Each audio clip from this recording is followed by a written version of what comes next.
नौटंकी वालियां। उन्हें लौंडियां कहा जाता था और उनके फन को नौटंकी तमाशा।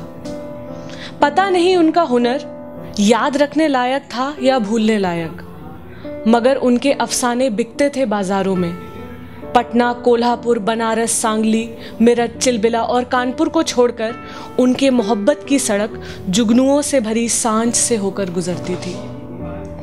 वे रईस ज़ादों की पनीली आंखों से डरकर शोहदों की नींदों में गिर पड़ती थी अक्सर।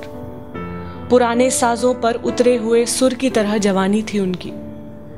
इधर बाजा कसा जाता था, उधर उनके मासूम चेहरों पर परिजात चेहरा। मंच पर अक्सर मिलने वाले उनके शैदाई अपने फेफड़ों में दम भरकर पूछते थे, डार्लिंग सोडा पियोगी या लेमन? और वे हंसकर अपने पुरातन प्रेमियों को दुलारती, राजा एक फूल ले लो। पता नहीं उन नाटकों के प्रेमी उनसे कितना प्रेम करते थे और कितना डरते थे, या उनके अफसानों की गिरफ्त में पड़कर सचमुच का प्रेम करने लगते थे। वे नौटंकी वालियां थीं, अपने पारसी मालिकों का दिल लुभाने वाली तितलियां थीं वो। वे फूल थीं बेले की लतर और प्रेम भरे अफसानों की हूरें, और कुछ लोग उन्हें गज़लों की बुलबुलें मानते थे।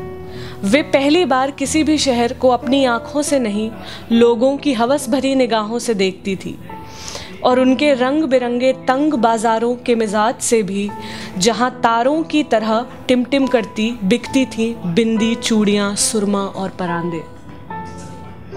वे नौटंकी वालियां लगभग पिछली आधी सदी तक हमारी रोजमर्रा की जिंदगी में मौजूद थीं।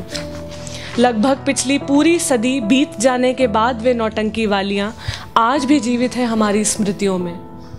वे जब तक थीं तब तक उनके अंदर प्रेम की धधकती गुफा में रिश्ता रहता था जमाने भर का बटोरा संतरास, और बाहर चमकता रहता था उनका गाढ़ा दुख इंद्रधनुष के सतरंगे वितान की तरह।